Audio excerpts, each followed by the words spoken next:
Howdy guys and gals.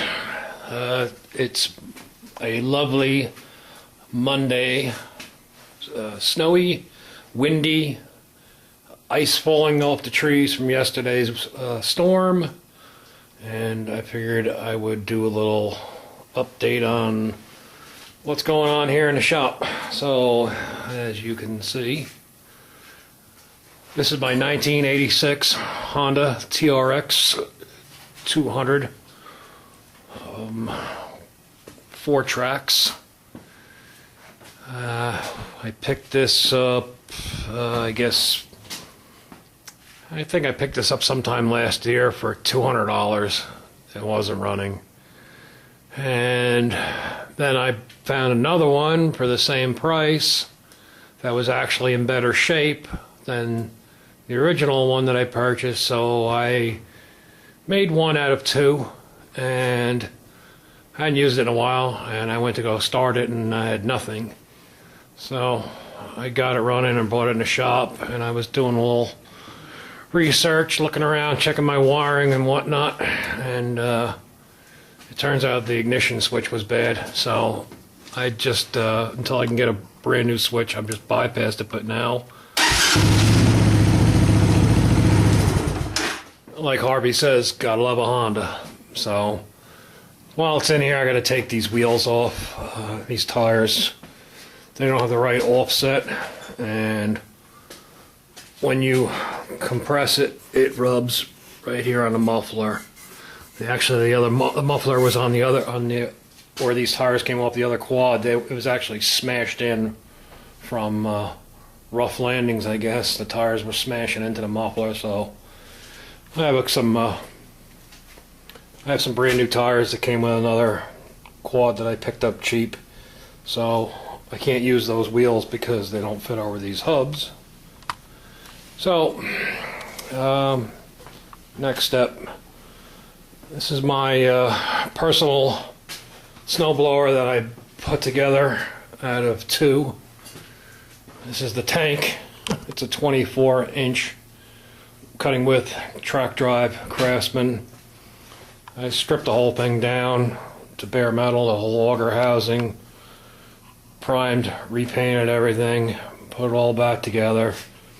This has a 5.5 horse OHV Tecumseh engine. It's okay. I used it this last storm we had, and it was a heavy wet snow. It did okay, but I don't know. I do have now. I have an 8 horsepower Tecumseh that I might put on here after this winter. Who knows? We'll see. But since this unit doesn't have electrical, what I did was, and it's very easy to do this, I picked up these LED bicycle lights at a garage sale. They were brand new in the box, and I just mounted them on there for safety's sake in case I have to work with it at night. So it's pretty bright, you know, considering. That's not too bad, I don't think. So, and the rear one, like I said, you know, at least maybe somebody will see if you're out on the road or something. So, then I got this Murray. It's a single stage, 3 horsepower, 2 cycle. I got 2 for free, and this was the better of the 2. So I'm going to throw a carburetor on it and do what I need to do and see if I can't blow it out cheap, just so I don't have it in my way anymore. And then we have this. This is yet another Winco generator. I picked this up it's probably been a few months now. It's another Winco Stormmaster generator. I don't know if you can see that or not. Maybe not. It's 3,500 watts, 115 and 230 volts, 60 hertz, 3,600 RPM. Manufactured by Wind Charger Corp, a subsidiary of Zenith Radio Corporation, Sioux City, Iowa, USA. And what's nice about this, besides the fact that it has the 220, is it also has electric start, if you can see that. Start and stop is right here. You hook your battery up to here.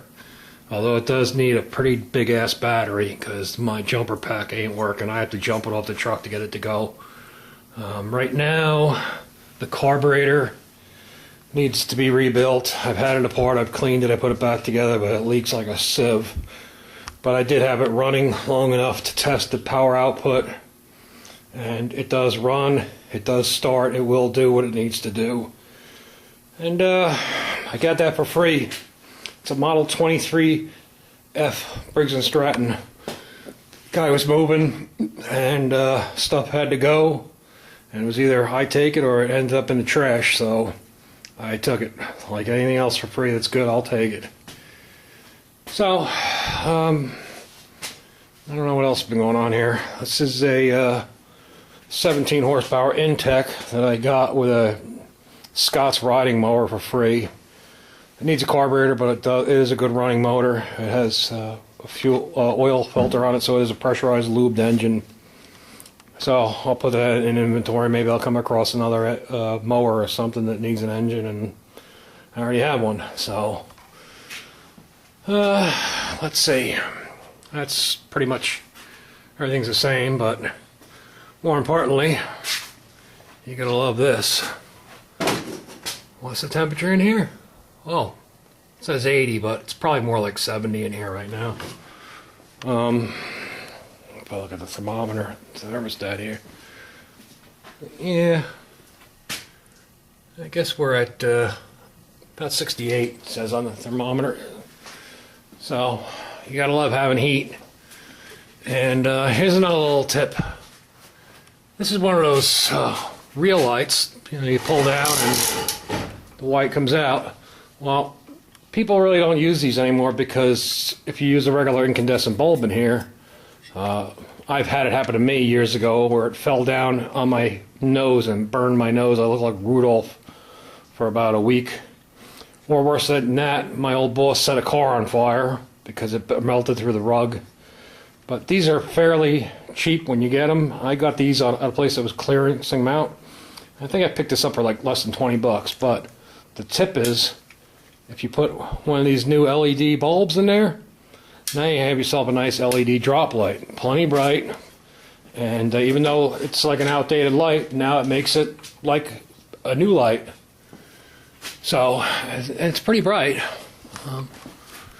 You know, it's, I don't know if I can show you too much, but it's pretty bright. So, when you, if you get a chance to pick something up like this, this is a Pro Reel. And this was made in the United States, so, and it has the outlet, so you can use it like an extension cord, which is nice. And I don't know how much you can see, but maybe I should bring this over here. I'll show you why my garage is, as warm as it is, kind of hard to explain to people, but I don't know if you can see that too well, but there's my furnace. I hung it from the rafters with chain and strap. I don't think you can see that too well, but this is a 90,000 BTU oil-fired hot air furnace.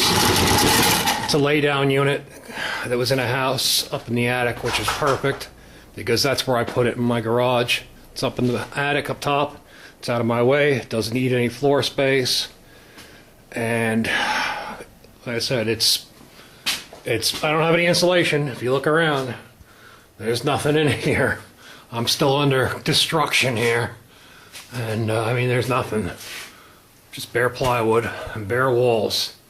And it still gets up to, I mean, you know, I could actually, I'm in a sweatshirt right now still, but I usually work in a t-shirt in here during the winter time. That's how nice it gets in here. So that's the way I stay. That's the way I stay warm in the winter, because after all, it is beginning of February and we have snow, and I don't know if you can see any of that mess out there. You can see across the street, you'll see the lawnmower covered in snow, and The piles of snow out in the road, and the wind is blowing things around. There's all ice on the trees and what have you. So, other than that, I haven't really done a whole lot of messing around. I'm debating what to do next because the weather's so crappy. I don't want to put anything outside in the weather and get covered in ice and snow and what have you. The Cushman, I got to get working on that again. I really need to clear the stuff out and get it out of here. I found that racing seat on the side of the road on garbage night for free, so I was quick to grab that. And if I cut those armrests off, which they won't be necessary anymore anyhow, the seat should fit right down there. If I put I got to put a piece of plywood to mount the seat on anyhow. So that flips up so you have access to the engine compartment and what have you. So, let's see. I've been very busy with snowblowers. 'Tis the season. I already sold 6 this year. I have a couple more I'd like to get rid of. I have an Ariens in the corner over there I'd like to get rid of. And I don't know if Zippo you can see this or not, but here's my old Simplicity Snow, I think it's called a Snow, what is it called? Snow Buster 524, I believe it is. And I don't know. I got that thing at a garage sale a couple of years ago, and I just recently replaced the engine with a later model, 5 horse with electronic ignition and electric start, so now I don't have to monkey around with points and finickiness, and just plug it in, pull the thing in, push the button, and off we go. So that's my backup though, in case, because you never know.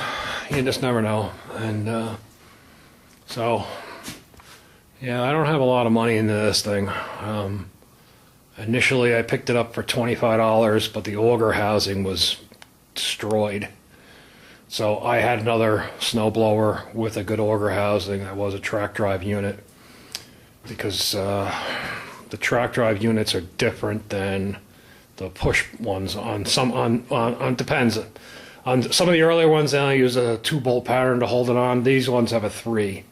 So you got to watch that, because I was going to convert another one over to track drive, but when I figured out it would be too much work, I just said the hell with it, so I put this one together. And hopefully I'll get to use it again.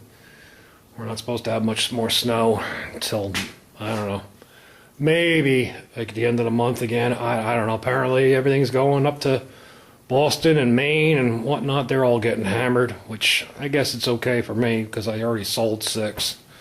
I'd like to sell a couple more before the end of the season, and then we'll start getting into tractors. So that's I'll give you a quick look around how I have things set up here. I got some shelving up on top out of the way. For those who haven't seen any of this before, like I said, you'll have to excuse the mess because we are under destruction. My nut and bolt cabinet. Every time I go to Tractor Supply, I buy a bunch of bolts, and when I come home, I chuck them in there, so that way I have a pretty good inventory of stuff. The old Champion spark plug cabinet. That came from the same place I got that tap and die set from 1948. I got a couple engines on the bench. I got a Briggs 5 horsepower. It's a Kohler 20. And that's another Briggs that came off of my David Bradley walk behind, which is a model 14. So I'm working on that. I'm gonna that will run. I did have that. I fixed it. Had a tight valve. That's why I had almost no compression. So I went through that, put it all back together. We got great compression, and it does run. So I got to finish painting parts. As you can see, I painted the pulley up there, and I painted the blower housing and some of the tin work for it. I got some other stuff hanging up around back for it. But, you know, I'd like to eventually get this better. More better, but it works for now. And so that's pretty much about it. I think I'm running on long enough. So thanks for watching. Comment, like, subscribe. Be safe out there. Take care. Bye-bye.